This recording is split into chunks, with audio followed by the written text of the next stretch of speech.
Este é o dia que o Senhor fez para nós. Alegremo-nos e nele exultemos.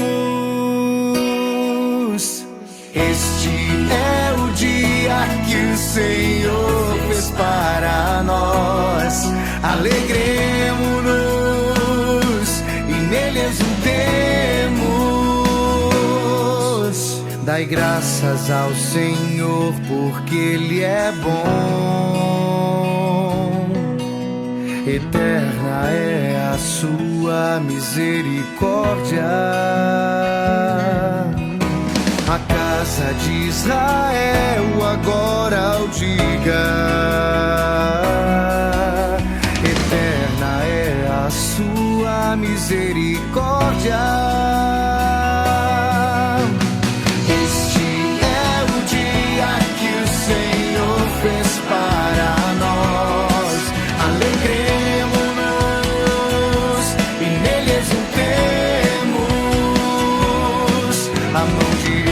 Do Senhor fez maravilhas.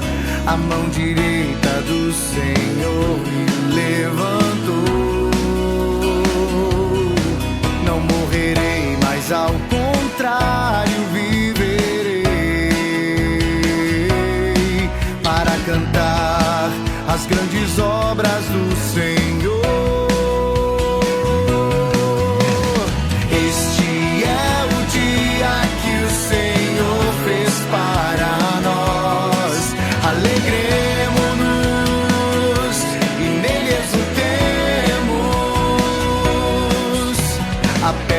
Que os pedreiros rejeitaram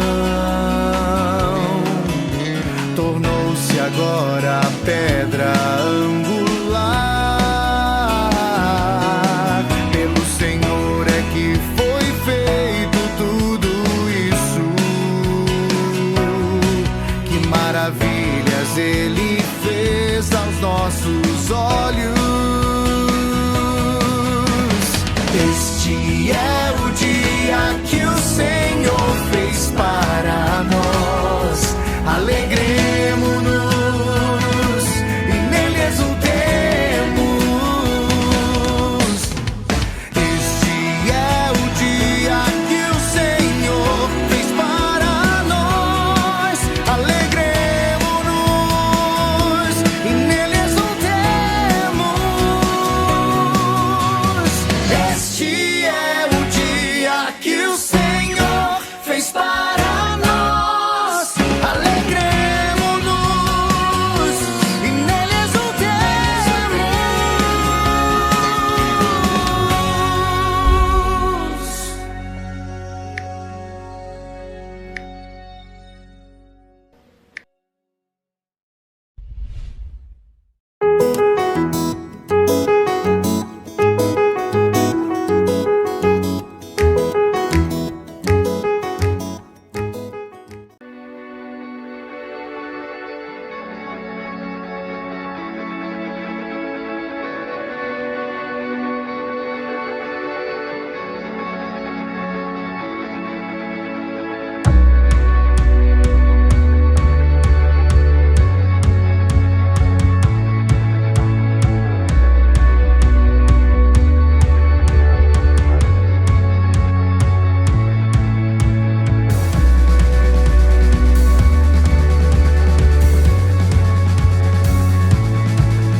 você está convidado a participar conosco ali em nossa igreja.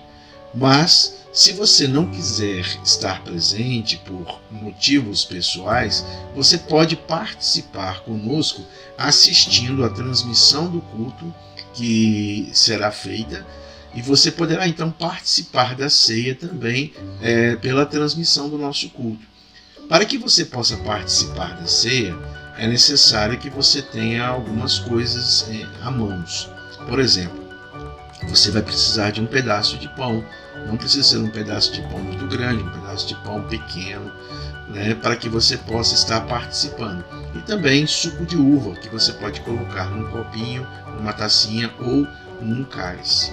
Importante não é comer o pão e beber o suco. O mais importante é entender a essência desta celebração. Todas as vezes que nos reunimos como igreja em comunhão para celebrarmos a ceia, nós estamos anunciando a morte e ressurreição de Cristo até que Ele venha.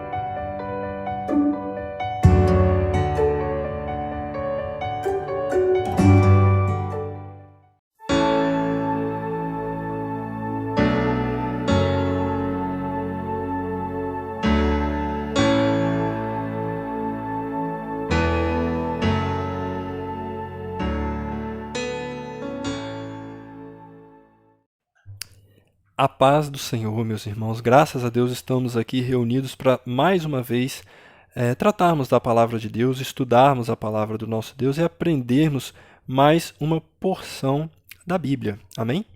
Vamos orar? Graças te damos, ó Deus, por mais essa oportunidade de estarmos aqui reunidos para tratarmos da sua Palavra. Senhor Deus, dá-nos entendimento, sabedoria, que tudo venha de Ti e que tudo seja para a honra e glória do Seu santo e poderoso nome. Em nome de Jesus. Amém.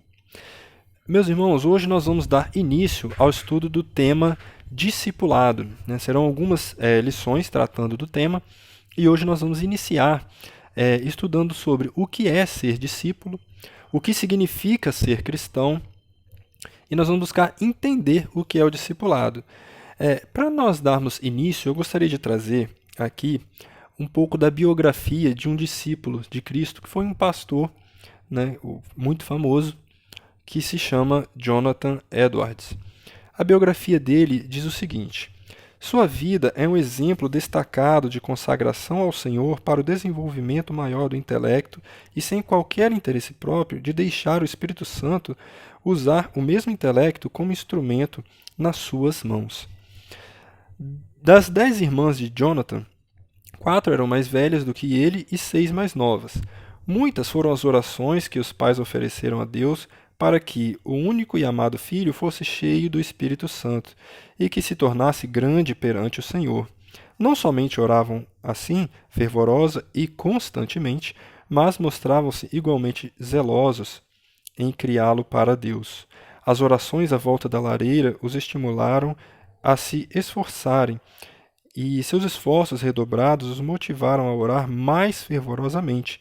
O ensino religioso e permanente resultou em Jonathan conhecer intimamente a Deus quando ainda criança. E aqui há um destaque muito importante, que é o discipulado começa dentro dos nossos lares. O discipulado começa em nossas casas. E é muito importante, meus irmãos. A Bíblia nos ensina o quê? Ensina o menino no caminho, ou a criança, no caminho que deve andar, e quando crescer não se desviará.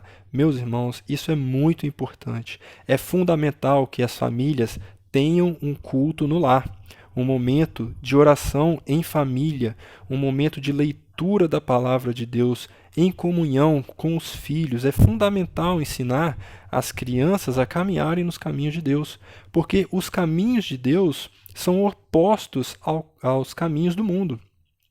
E se não houver uma educação das crianças em casa a respeito da verdade do Evangelho, as crianças vão aprender valores lá fora no mundo, o mundo que vai ensinar, e vai ensinar as coisas erradas. É fundamental que os pais orem constantemente pelos filhos e com os filhos. É fundamental que os pais ensinem as doutrinas da palavra de Deus. É fundamental, meus irmãos. Se vocês querem que os seus filhos cresçam conhecendo a Deus, conhecendo a verdade das Escrituras, isso precisa ser feito dentro de casa. Por isso, a leitura da Bíblia, da Palavra de Deus, deve ser diária e constante. A meditação na Palavra de Deus deve ser sempre constante. A leitura, ore com seus filhos, desliga a televisão, sentem, orem juntos, orem, leiam a Palavra de Deus, releiam e leiam de novo, para que a Palavra de Deus esteja inscrita no seu coração, no nosso coração, na nossa mente. É fundamental, porque o que nos confronta é a verdade, e a verdade é a Palavra de Deus. Portanto, lendo a Palavra de Deus, ela vai nos confrontar e vai nos direcionar nos nossos caminhos. Vai fazer com que nós evitemos caminhos errados, vai nos advertir a respeito de decisões, vai nos dar sabedoria para enfrentar os nossos dias. É fundamental, meus irmãos. Faça isso. Tire um momento, ore, leia a Palavra de Deus, estude com seus filhos, com seu esposo, com sua esposa, né? Se houver dúvidas que em algum momento o irmão não consiga sanar, busque o pastor, busque uma orientação, né, para que nós possamos crescer no desenvolvimento da Palavra de Deus e para que nós possamos educar as nossas crianças nas doutrinas cristãs. Não deixe de fazer isso. Isso é urgente, meus irmãos. Vou continuar aqui a leitura da biografia. Quando Jonathan tinha 7 ou 8 anos, houve um despertamento na igreja de seu pai, e o menino acostumou-se a orar sozinho, 5 vezes todos os dias, e a chamar outros da sua idade para orarem com ele. Que bênção, né, meus irmãos? Uma criança de 7 ou 8 anos orando 5 vezes por dia e chamando seus amigos para orar com ele, né? Ele já estava discipulando, né? A gente vê que uma criança é também discípula de Cristo. Uma vez que ela entenda a verdade do Evangelho, ela também discipula os seus colegas, seus amigos, né? Edwards, antes de completar 17 anos, diplomou-se no Yale College com as maiores honras. Sempre estudava com esmero, mas também conseguia tempo para meditar na Bíblia diariamente. Meditava na Bíblia diariamente. Foi nessa altura que seu biógrafo escreveu acerca de seu costume de dedicar certos dias para jejuar, orar e examinar-se a si mesmo. Tá aí, meus irmãos, nós temos examinado a nós mesmos. Primeiro que, para que nós possamos examinar a nós mesmos, nós temos que ler a Palavra de Deus, porque ela vai nos confrontar. Para examinarmos a nós mesmos, nós devemos ter uma vida de oração. Quanto mais nós lemos a Palavra de Deus, mais nós seremos confrontados e mais nós vamos endireitar os nossos passos em direção ao nosso Deus. Porque a volta do nosso Deus está próxima, meus irmãos. Nós vemos os sinais, estão por aí. Basta ler a Palavra de Deus e olhar para ver como o mundo está. Então já passou da hora de nos voltarmos cada dia mais para Deus, para a sua palavra e para a oração, e para o ensino e para o discipulado também. Nós estamos falando aqui de uma das questões mais urgentes, né, que é o discipulado, o entendimento da palavra de Deus, o entendimento da verdade. Acerca de sua consagração, com a idade de 20 anos, Edwards escreveu: "Dediquei-me solenemente a Deus e o fiz por escrito, entregando a mim mesmo e tudo o que me pertencia ao Senhor, para não ser mais meu em qualquer sentido, para não me comportar como quem tivesse direito de forma alguma, travando assim uma batalha com o mundo, a carne e Satanás até o fim da vida." Aos 24 anos, casou-se com Sarah, filha de um pastor, e desse enlace nasceram, como na família do pai de Edwards, 11 filhos. Jonathan Edwards costumava passar 13 horas todos os dias estudando e orando. Sua esposa também o acompanhava na oração diariamente. Depois da última refeição, ele deixava toda lida a fim de passar 1 hora com a família.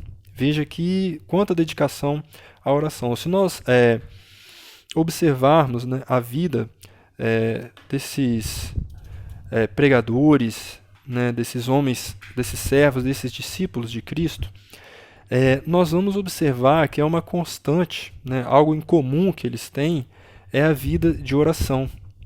Meus irmãos, nós precisamos muito dar atenção à nossa vida de oração. Nós precisamos falar com Deus. Se nós não falarmos com Deus, o que nós vamos fazer da vida, né? Como que nós vamos ter entendimento, como nós vamos crescer na vida cristã sem conversar com a fonte da verdade, com a fonte do conhecimento, sem ter contato com a palavra de Deus, sem ler a Bíblia. Veja, Jonathan Edwards dedicava 13 horas todos os dias para falar com Deus. E como tem sido o seu momento devocional com Deus, né?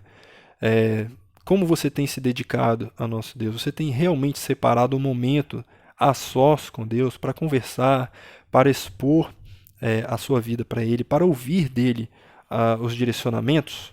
Né? É fundamental que nós nos analisemos quanto a isto. O famoso sermão de Edwards, Pecadores nas mãos de um Deus irado, merece menção especial. O resultado do sermão foi como se Deus arrancasse um véu dos olhos da multidão para contemplar a realidade e o horror da posição em que estavam. Durante a noite inteira, a cidade de Enfield ficou como uma fortaleza sitiada. Ouvia-se em quase todas as casas o clamor das almas que até aquela hora confiavam na sua própria justiça. Tais vitórias contra o reino das trevas foram ganhas de joelhos. Edwards não abandonara nem deixara de gozar os privilégios das orações, costume que vinha desde a meninice. Portanto, meus irmãos, nós percebemos que aqui uma característica, né? Já é uma característica que nós aprendemos dos discípulos de Cristo, daqueles que seguem a Cristo, que é a oração e o relacionamento com Deus. Nós percebemos que um cristão, aquele que deseja seguir a Cristo, ele tem comunhão com Cristo, né, através da oração e da leitura da palavra. E isso é fundamental, meus irmãos. Infelizmente, muitos cristãos não praticam o culto no lar. Muitos cristãos não tiram um momento para orar. Muitos cristãos não leem a palavra de Deus, não buscam se aprofundar em Deus. Você quer ter uma experiência com Deus? Você pode ter uma experiência com Deus conhecendo Deus.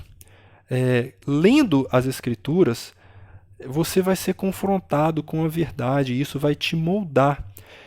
Através da leitura das Escrituras, nós percebemos que não somos nada, que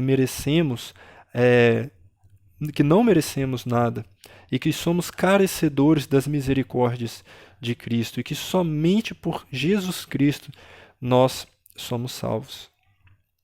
E para nós termos esse entendimento é só através da leitura da palavra de Deus. É preciso ler, reler, ler mais uma vez e continuar lendo as Escrituras. Nós vamos ver, eu vou trazer outros testemunhos de outros pregadores, de outros pastores, né, que tiveram uma vida de dedicação a Deus, de oração a Deus, de relacionamento.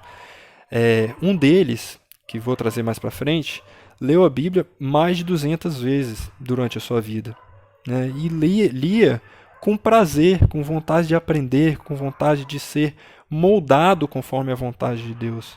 Né? Nós precisamos ler. A Bíblia é o nosso manual de fé. É através da verdade que está na Bíblia que nós vamos crescer no conhecimento de Deus. Veja que o último trecho que eu li, as vitórias conquistadas, as conversões, não vieram da boca de Jonathan Edwards, não vieram porque ele era um ser humano melhor, nada disso. Vieram através da oração, vieram através do clamor, vieram através de um relacionamento com Jesus Cristo. E o discípulo de Cristo, se somos discípulos, nós devemos urgentemente nos relacionar cada vez mais com o nosso Deus. Né? O que importa, na verdade, em toda a vida, da nossa vida, é o relacionamento com Deus, porque nossa liberdade pode ser tirada, nossa vida pode ser tirada, podemos morrer a qualquer momento. E o que resta? O que realmente importa? Nossos bens podem ser tirados, tudo. Nossos familiares, o nosso convívio, né, em sociedade pode ser tirado de nós. Mas o que não pode ser tirado é a palavra de Deus. O que nunca muda é a verdade de Deus, porque Deus é o mesmo ontem, hoje e eternamente. Portanto, o que realmente importa são as coisas eternas, as coisas celestiais. Portanto, nós devemos sim, eu já falei várias vezes e vou falar de novo, né? Nos dedicar a Deus, através da oração e da leitura da sua palavra, né? E para a lição de hoje, o texto base encontra-se em Lucas, capítulo 5, dos versos 1 a 11. Diz assim: E aconteceu que, apartando a multidão para ouvir a palavra de Deus, estava ele junto ao lago de Genezaré. E viu estar 2 barcos junto à praia do lago, e os pescadores, havendo descido deles, estavam lavando as redes. E entrando num dos barcos, que era o de Simão, pediu-lhe que o afastasse um pouco da terra, e assentando-se, ensinava do barco a multidão. E quando acabou de falar, disse a Simão: Faze-te ao mar alto, e lançai as vossas redes para pescar. E respondendo Simão, disse-lhe: Mestre, havendo trabalhado toda a noite, nada apanhamos, mas sobre a tua palavra lançarei a rede. E eu quero destacar esse trecho. Sobre a tua palavra lançarei a rede. O que nós aprendemos até aqui dessa leitura? Primeiro, Jesus demonstra a sua autoridade e o seu poder. A palavra de Jesus não volta vazia jamais. Nós pregamos sobre o poder de Deus, sobre a palavra dele que tem todo o poder e domínio sobre todas as coisas. Os planos de Jesus para nós são maiores. Os planos humanos são passíveis de falha, mas os planos de Deus jamais falham.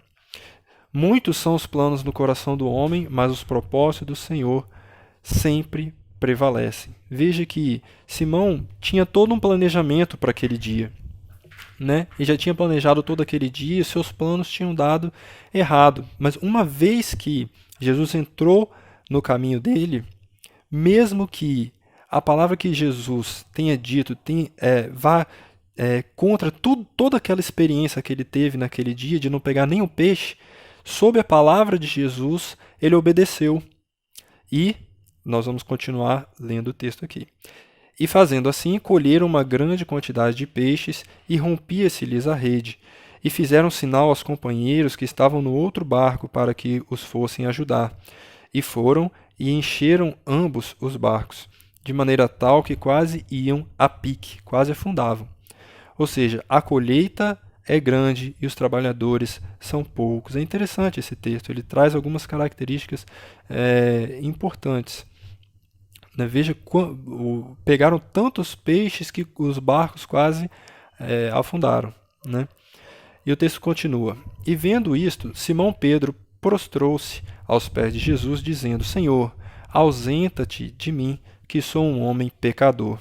Ou seja, o discípulo reconhece o poder e a majestade de Jesus e o adora, reconhecendo-se como menor, indigno e pecador. E ele se enche de temor e de tremor diante de Deus, diante de Jesus Cristo. E o texto continua.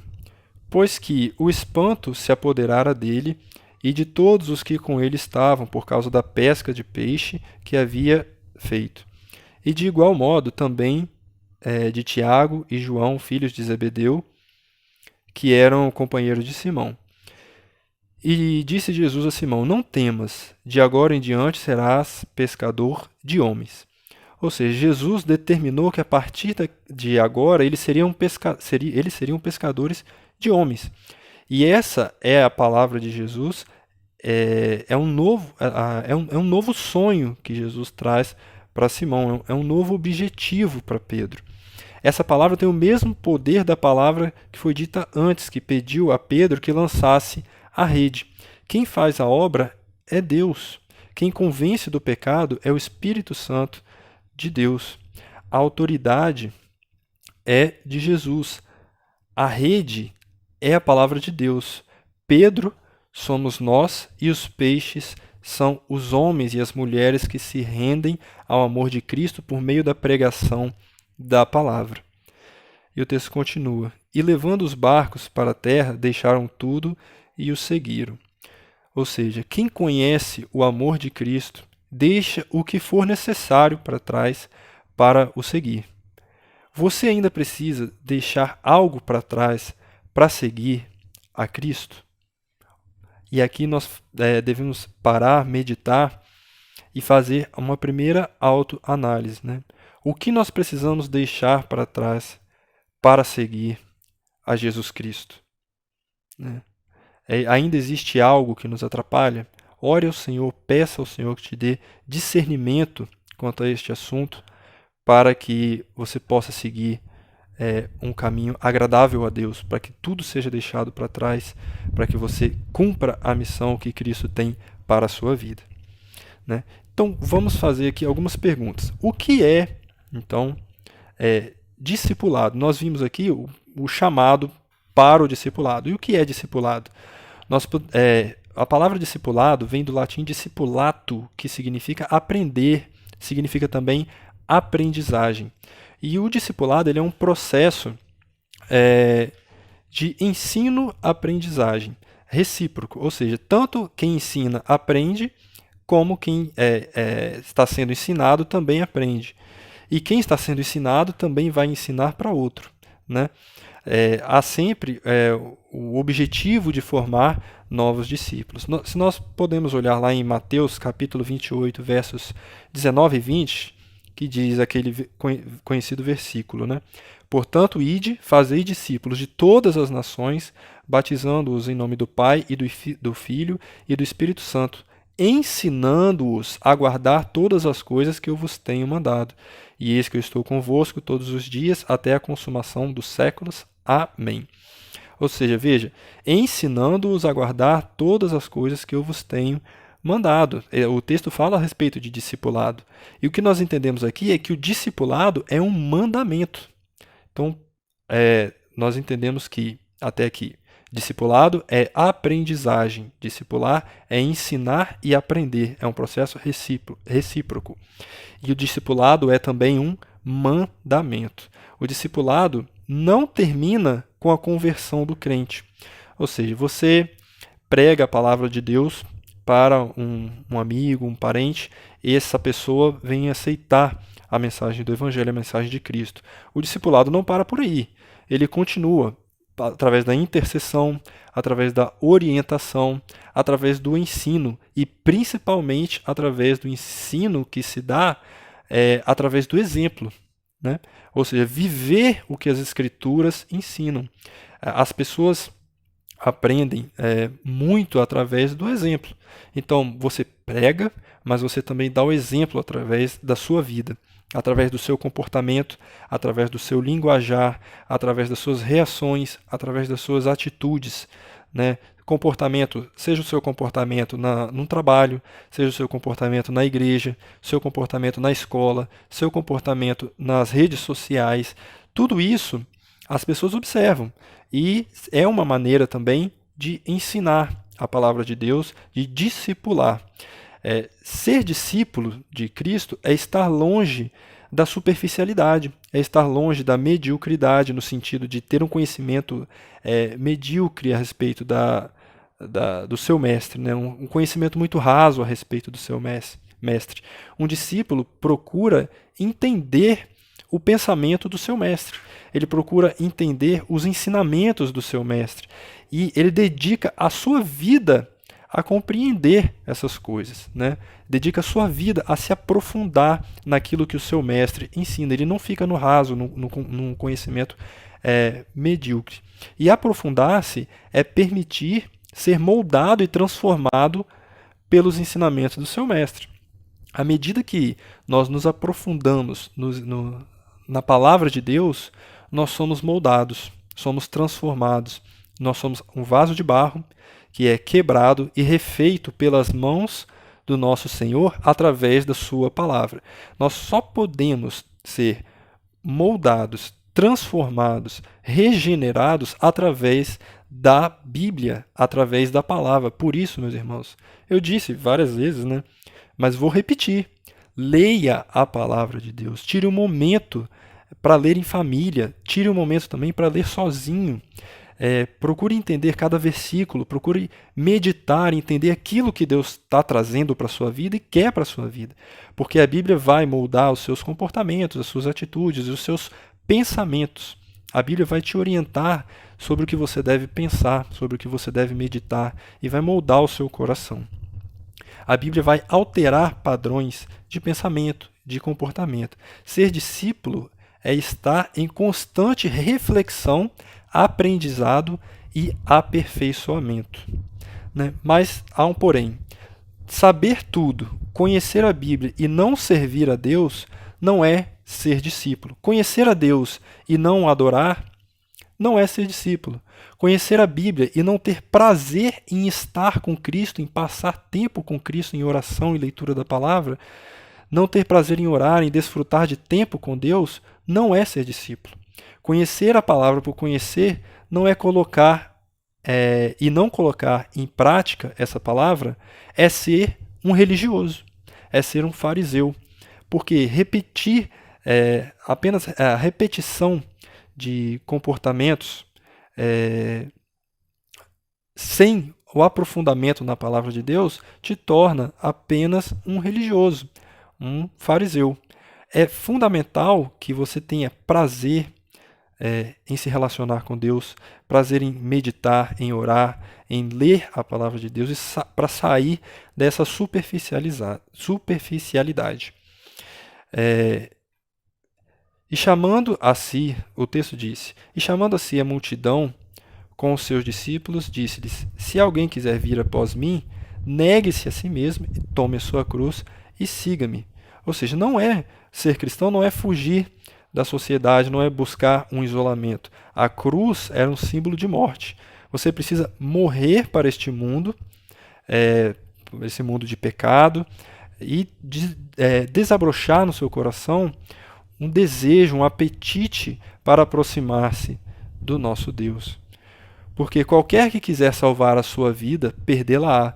Mas qualquer que perder a sua vida por amor de mim e do Evangelho, este a salvará. Ou seja, um discípulo deve abrir mão de sua própria vida, abrir mão de si, dos seus planejamentos, das suas ideias, para retirar as suas ideias, os seus planejamentos e colocar em si os pensamentos de Cristo, né? Os sonhos de Cristo para a sua vida. Pois que aproveitaria o homem ganhar todo o mundo e perder a sua alma? Ou o que daria o homem pelo resgate da sua alma? Mateus 8, 34 e 38 diz o seguinte, porquanto qualquer que entre essa geração adúltera e pecadora se envergonhar de mim e das minhas palavras, também o Filho do Homem se envergonhará dele quando vier a glória de seu Pai com os santos anjos. A pergunta urgente que deve ser feita é: temos sido discípulos de Cristo? Temos feito discípulos?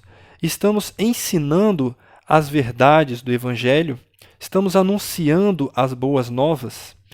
A Bíblia nos orienta ide por todo o mundo e pregai, e ensinai as Escrituras. Você tem feito isso? Você tem se preocupado com as pessoas que têm se perdido?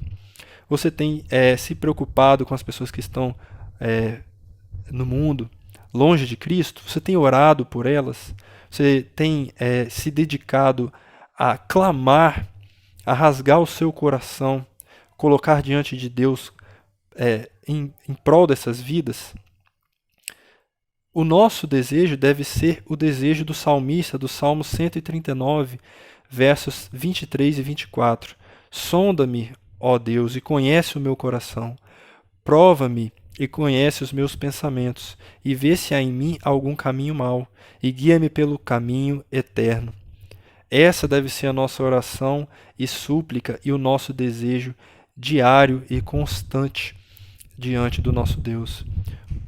Essa é uma pequena introdução para que nós possamos entender o que é ser discípulo. Então nós entendemos que um discípulo se dedica à oração, um discípulo se dedica à leitura da palavra, o discípulo se dedica à pregação do Evangelho, o discípulo se dedica no ensino, no discipulado, ele procura se aprofundar no entendimento da palavra de Deus para ensinar a outras pessoas e para continuar aprendendo também. Mas o que significa ser de fato um cristão? Nós entendemos o que é ser discípulo. Vamos entender a partir da palavra, né? No primeiro momento, as pessoas eram identificadas como discípulos de Cristo, servos de Cristo, e o grupo de liderança como apóstolos de Cristo. Então, as pessoas que seguiam a Cristo eram identificadas como discípulos, né? E servos, discípulos e servos. E o grupo de liderança, aqueles que estavam com Cristo, eram os apóstolos. Mas com o passar do tempo, surgiu um termo comum que designava essas pessoas, né? Vamos ver lá Atos capítulo 11, verso 26. E sucedeu que todo um ano se reuniram naquela igreja e ensinaram muita gente. E em Antioquia foram os discípulos, pela primeira vez chamados de cristãos. Cristão, ele era um termo jocoso, escarnecedor, né, que significava assim, do partido de Cristo. Então, num primeiro momento, eles eram chamados de cristãos como uma forma de deboche, né? É uma forma de zombaria. E com o passar do tempo, esse nome acabou sendo adotado pelos discípulos de Cristo, o nome cristão, né? Cristão vem do grego cristianos, que é uma palavra que deriva de Christos, né? Cristiano significa seguidor de Cristo, né? Partidário de Cristo, ou seja, seguidor ungido do Messias. Muitos usam o nome cristão hoje porque simpatizam com certas ideias de Jesus, mas o nome na Bíblia designou pessoas que deram suas vidas a Cristo, que o seguiram até a morte, que foram perseguidos por causa do nome de Jesus, que não amaram a própria vida, mas entregaram ao Senhor a sua vida como sacrifício vivo, santo e agradável. Esses são os verdadeiros cristãos de antigamente e devem ser os verdadeiros cristãos de hoje em dia. Há também aqueles que pensam que ser cristão é saber de cor formulações doutrinárias, sendo capaz de apresentá-las de maneira precisa e correta. Conforme o ensino bíblico, não basta o indivíduo ter nascido em ambiente de tradição cultural cristã para ser um cristão. Também não basta conhecer e defender as doutrinas cristãs de maneira correta. De acordo com o ensino bíblico, ser cristão é seguir a Cristo, é experimentar a transformação promovida pelo Evangelho e praticar a mensagem do cristianismo. Há uma palavra que resume a vida cristã autêntica, que é justamente o que nós estamos estudando, que é o discipulado. Logo, ser cristão é ser discípulo de Jesus. Jesus disse: segue-me. Esse é o imperativo que Jesus apresentou com frequência a diferentes pessoas, conforme se vê nas páginas dos evangelhos. Ser cristão é ser imitador de Cristo, é pisar nas mesmas pisaduras de Cristo, o que consequentemente nos leva às mesmas consequências, ou ao menos às consequências similares vividas por Jesus Cristo, ou seja, o seu sofrimento e a sua perseguição. Uma vez que nós nos coloquemos como servos de Cristo, como discípulos de Cristo, uma vez que nós comecemos a obedecer fielmente a sua palavra e iniciemos um discipulado, certamente, assim como aconteceu com Cristo, nós passaremos por sofrimentos e perseguições, porque nós vamos estar contradizendo aquilo que o mundo ensina. Nós vamos ensinar valores completamente diferentes, opostos ao que são pregados no mundo. E isso vai gerar o que? Resistência e perseguição. E a pergunta que fica é: você é crente? O que significa ser crente? Podemos responder essa pergunta por meio do texto de João, capítulo 14, versos 12, 15 e 16, que diz assim: na verdade vos digo que aquele que crê em mim também fará as obras que eu faço, e as fará maiores do que estas, porque eu vou para o Pai. Esse é o verso 12. Portanto, ser cristão é fazer as obras que Cristo fez e maiores do que aquelas obras. Ou seja, nós temos a oportunidade de ter um alcance, através da nossa pregação, ainda maior. Nós temos aqui a tecnologia, né? Existem muitas pessoas que carecem do ensino do Evangelho, né? O verso 15 diz: se me amais, guardai os meus mandamentos. Esse texto, ele vincula o amor a Deus a uma obediência aos seus mandamentos. Portanto, a conclusão que nós chegamos é que só se ama a Deus obedecendo aos seus mandamentos. Quem ama a Deus, obedece. Quem não ama, desobedece. Essa é a conclusão desse texto. O verso 16 diz: eu rogarei ao Pai, e ele vos dará outro Consolador, para que fique convosco para sempre. Ou seja, o cristão desfruta da presença do Espírito Santo de Deus. Verso 17, João 14, 17. O Espírito da verdade que o mundo não pode conhecer, porque não o vê nem o conhece. Mas vós o conheceis, porque habita convosco e está em vós. Então, o Espírito, a partir do momento que nós reconhecemos a Jesus Cristo como nosso Senhor e Salvador, nós passamos a conhecer o Espírito Santo, e o Espírito Santo de Deus passa a habitar em nós. Nós vemos lá, por exemplo, a vida de Sansão. Naquela época, o Espírito Santo ainda não havia descido, então por isso que a Bíblia fala que o Espírito Santo se apossava de Sansão e dava toda aquela força a ele. Hoje, nós vivemos no período da graça, né? Jesus Cristo morreu por nós para nos resgatar da morte. Quando nós aceitamos a Cristo, o Espírito Santo passa a habitar em nós para nos orientar, nos dar discernimento à nossa vida, né? A presença de Deus está em nosso coração. O Espírito Santo habita em nós. Ao termos uma experiência com Deus, conhecemos o Espírito Santo. Deus nos dá o Espírito Santo que nos dá o discernimento. Se você ama a Cristo, você obedece. O verso João, capítulo 14, verso 21, diz: aquele que tem os meus mandamentos e os guarda, esse é o que me ama. E aquele que me ama será amado de meu Pai, e eu o amarei e me manifestarei a ele. Ou seja, não adianta dizer que ama a Deus levando uma vida de desobediência, né? Você vai estar se contradizendo, é uma vida de hipocrisia diante de Deus. Portanto, você deve buscar, através da leitura da Bíblia, endireitar os seus caminhos, né? Fazer a vontade de Deus, obedecer aos estatutos de Deus, à palavra de Deus.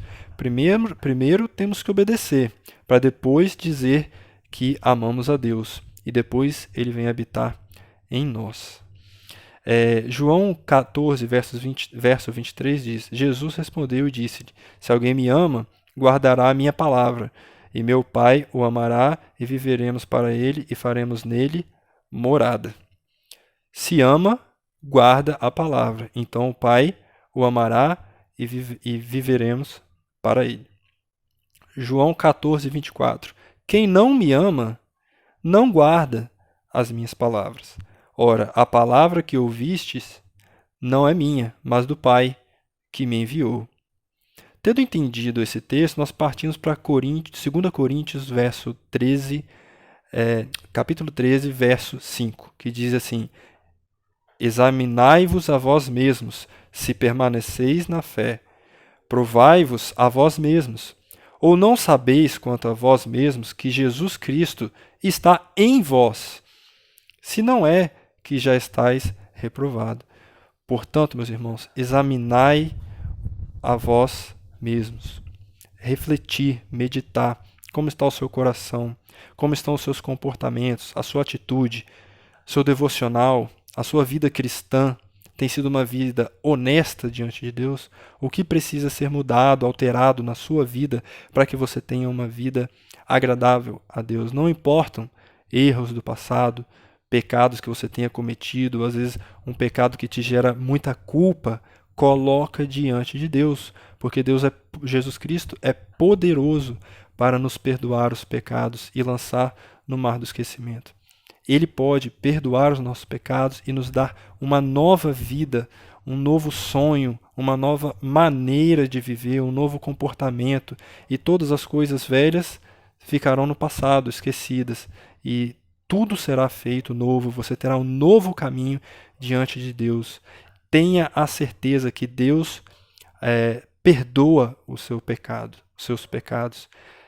Coloque aquilo que te incomoda, o seu pecado, diante de Deus, e Ele te perdoará, e você poderá trilhar um caminho de paz, um caminho de tranquilidade diante do nosso Deus, porque isso nos é garantido através da palavra.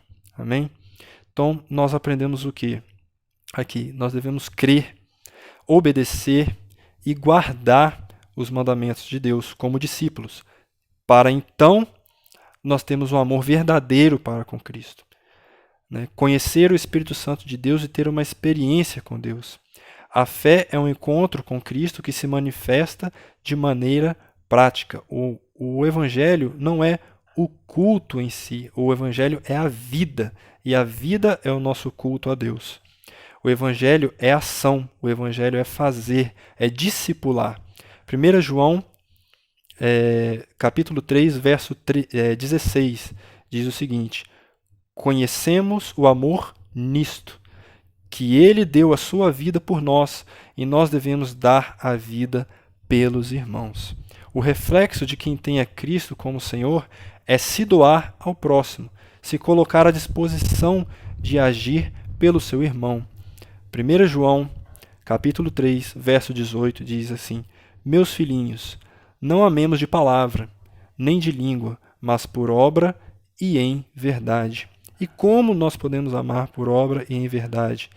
Indo, pregando, anunciando, clamando a Deus, rasgando o nosso coração diante de Deus pelas pessoas que estão perdidas, utilizando as ferramentas que temos, e realmente nos prostrar, chorar diante de Deus pelas vidas que estão perdidas, seja no trabalho, seja na família, etc. Vivemos numa sociedade em que se doar não é natural, somos cada vez mais egoístas e individualistas, somos ensinados a ser assim. Ser cristão é agir como Cristo age, dando-se a si mesmo pelo próprio. É agir com graça, é agir com amor, é agir com misericórdia, sabendo que muitas vezes a pessoa que está perdida e que nós vamos ensinar para essa pessoa, ela não conhece a palavra de Deus, ela é uma pessoa que está cega, diante da palavra de Deus.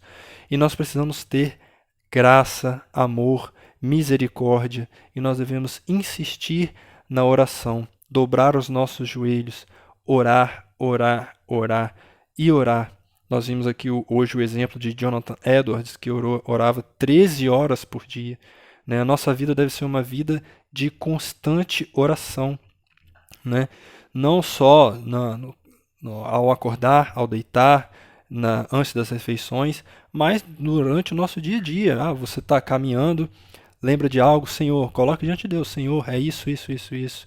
Senhor, te dou graças por isso. Senhor, obrigado pelo dia. E também é interessante reparar na vida de Jonathan Edwards, que ele reparava a glória de Deus na natureza. E nós devemos contemplar a glória de Deus naquilo que nos cerca. Nos animais, na natureza, no céu, nas noites estreladas, na lua, no sol. Olha que maravilha que Deus fez. E toda essa natureza, toda essa grandiosidade é manifestação da glória de Deus. Então nós devemos contemplar, estar constantemente nos relacionando com Deus, dando glória, reconhecendo a majestade dele, sempre em oração. Então, de tudo isso que nós falamos até aqui, o que é ser discípulo? A passagem de Lucas, capítulo 5, ao verso 11, que nós lemos, narra o chamado dos primeiros seguidores de Jesus, né? E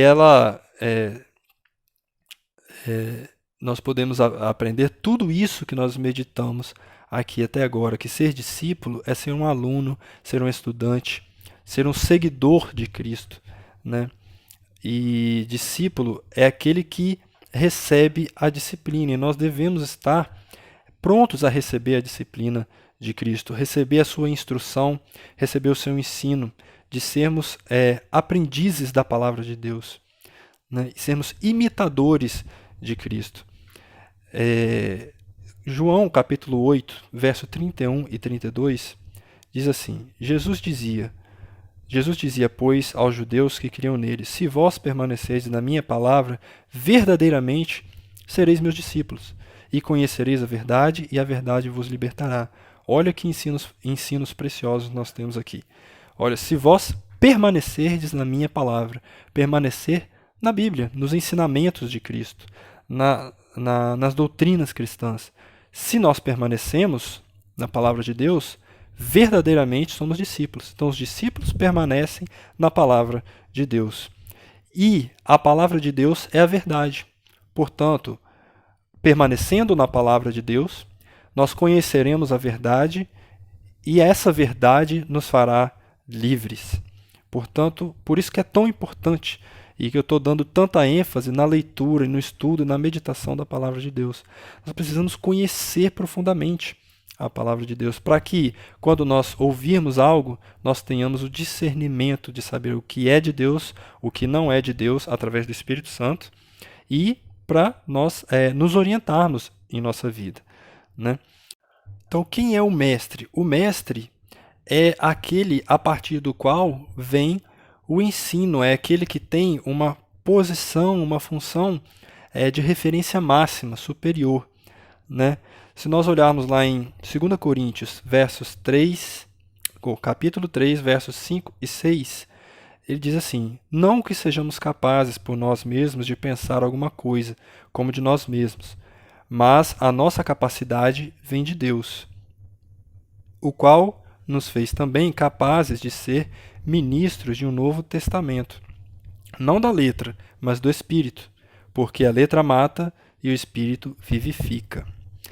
Nós vimos aqui, que diz assim, o qual nos fez também capazes de ser ministros. E o que é ministro? Ministro é uma palavra que vem do latim minister, né, que é um termo, né, adotado nos tempos atuais a uma figura pública que tem uma escala inferior a nível hierárquico de poder ou influência, ou no âmbito religioso do cristianismo, no sentido de servir. Vamos pensar, por exemplo, nós temos o presidente e temos também os ministros, né? A ideia é a mesma, tem o presidente, tem uma posição superior, uma posição um pouco menor, os ministros. Em relação a Cristo, nós somos assim também.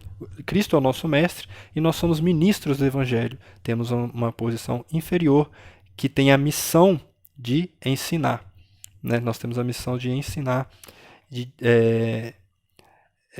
discipular.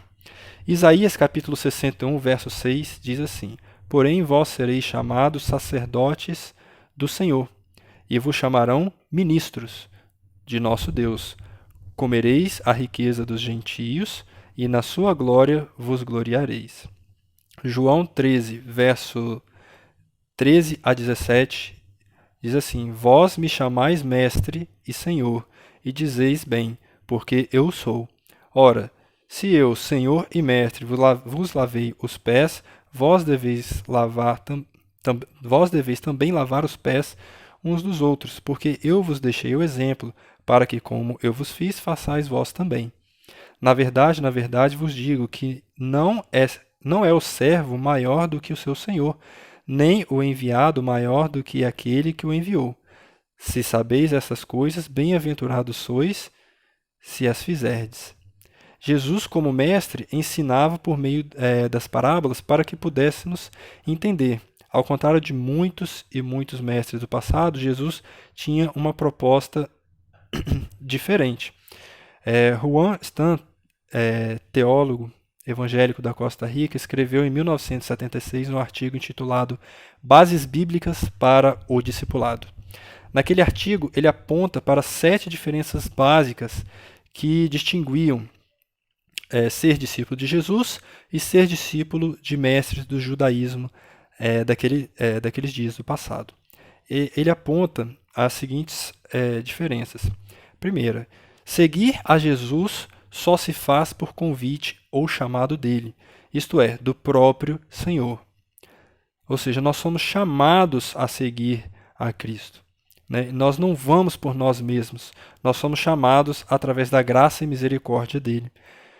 Segundo, seguir a Jesus tem implicações para todas as áreas da vida. No caso dos outros mestres, só se tinha em vista uma formação intelectual. Terceiro, seguir a Jesus implica em um relacionamento pessoal com o Senhor e não um relacionamento apenas doutrinal, como no caso dos rabinos. Quarto, seguir a Jesus é um dom da graça. Os mestres rabinos daquele tempo cobravam pela instrução que transmitiam. Então era cobrado um valor. Né? Nós seguimos a Cristo pela graça. Né? Um favor imerecido. Quinto, seguir a Jesus implica em compromisso absoluto. Né? Com os mestres rabinos, tal não acontecia. Nós temos um compromisso absoluto, né? Que compromete toda a nossa vida para com Jesus Cristo. Sexto, seguir a Jesus implica em vivência comunitária. Seus seguidores formam uma comunidade, nós somos uma comunidade. Isso não acontecia com os outros mestres. E por último, seguir a Jesus é algo para toda a vida. Podemos acrescentar mais um entendimento aqui. Seguir a Cristo é estar inquieto consigo mesmo e com o mundo à nossa volta. É não aceitar e não se conformar.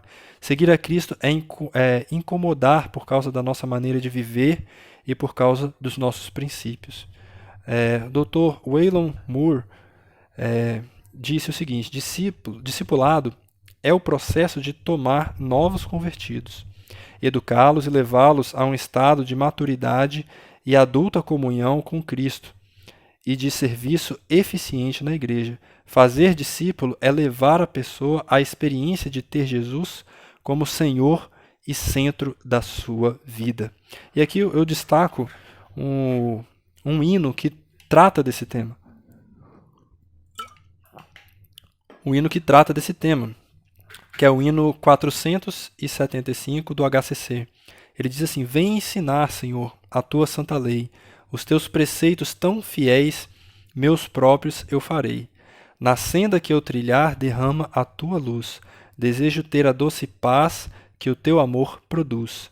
Vem me ensinar, Senhor, pois quero, ó Pai, crescer, contigo o dia todo estar, fazendo o teu querer. Prepara-me, bom Deus, para eu testemunhar, aqui e além, a Cristo, o Rei desejo anunciar. Vem me ensinar, Senhor, a espalhar a luz, que todos, ricos e plebeus, conheçam a Jesus. Vem avivar em mim o zelo e o fervor, que todos venham adorar a Ti, ó Deus de amor. O discipulado cristão implica em viver o projeto de vida de Jesus. Seguir a Cristo é obedecê-lo em tudo, em absolutamente tudo, sem exceção. Por isso é importante que nós estejamos sempre meditando na palavra e sondando as nossas vidas. Seguir Jesus é ter em mente seus mandamentos para obedecê-los fielmente. Seguir Jesus é ter uma dinâmica de vida de modo tal que os mandamentos e imperativos do Senhor sejam colocados em prática no dia a dia. As palavras de Jesus são claras e diretas. Quem quer segui-lo há de obedecer a tais mandamentos. E para terminar, há aqui uma lista que mostra nas palavras de Jesus aquilo que deve ser vivenciado pelos discípulos. Em Mateus 5, 23 e 25 diz assim: vai, reconcilia-te com teu irmão antes de fazer a tua oferta. Mateus 5, 42, dá a quem te pede e não voltes as costas ao que deseja que lhe emprestes. Mateus 5, 44, orai pelos que vos perseguem. Mateus 6, 25, não andeis ansiosos pela vossa vida. Mateus 7, 15, acautelai-vos dos falsos profetas. Mateus 18, 21 e 22, perdoa a teu irmão até 70 vezes 7. Até 70 vezes 7. Né? 70 vezes 7. São algumas características dos discípulos. Nós temos manifestado essas características.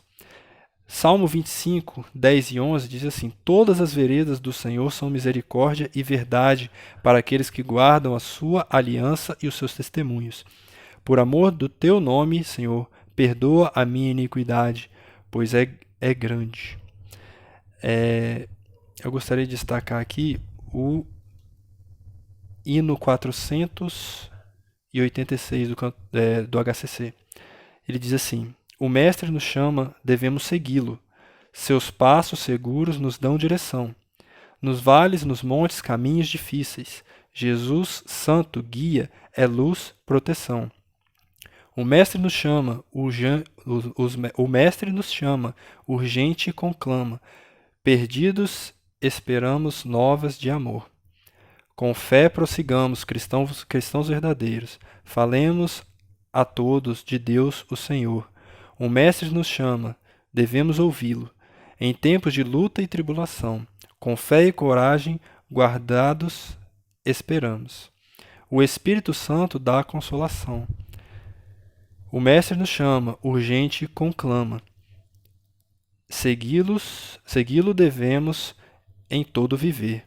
Felizes estamos, alegres, levando mensagem de graça, de paz e poder. O discipulado cristão consiste em participar da missão de Cristo.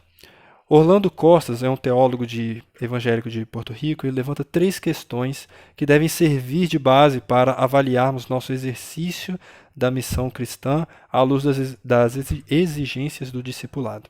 Essas questões são as seguintes: nossos programas de missão estão conduzindo homens e mulheres a seguir a Jesus através das encruzilhadas da vida?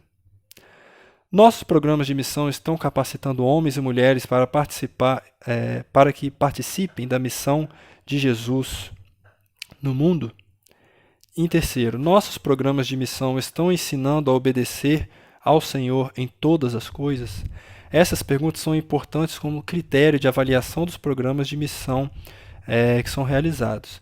Não basta que as igrejas estejam cheias de pessoas, é necessário que as igrejas estejam cheias de seguidores de Jesus. Há atualmente no Brasil muitas igrejas com muitas pessoas. É comum ver templos muito lotados, com pessoas ávidas por receberem bênçãos e experimentarem intensa emoção, especialmente nos prolongados momentos de louvor musical. Porém, algumas perguntas se tornam inevitáveis. Que essas perguntas estejam em nossos corações. Estão todas essas pessoas conscientes da necessidade de seguir a Jesus e não apenas aclamá-lo e desejar as suas bênçãos? Estão todas elas conscientes das implicações vinculadas ao discipulado cristão?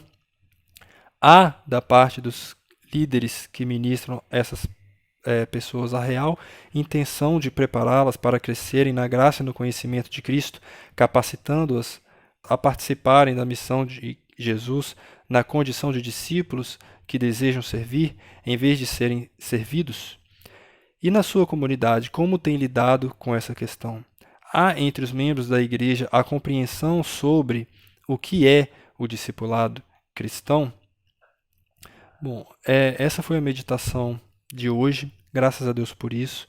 Que essa palavra possa estar no coração dos irmãos, que nós possamos entender a vontade de Deus para a nossa vida no que diz respeito ao discipulado. Vamos orar. Graças te damos, Senhor, por essa palavra, que ela esteja em nossos corações e que ela nos oriente, Senhor Deus, que ela sirva de crescimento na nossa caminhada cristã. É por isso que oramos em nome de Jesus. Amém. Que Deus abençoe os irmãos e até a próxima lição.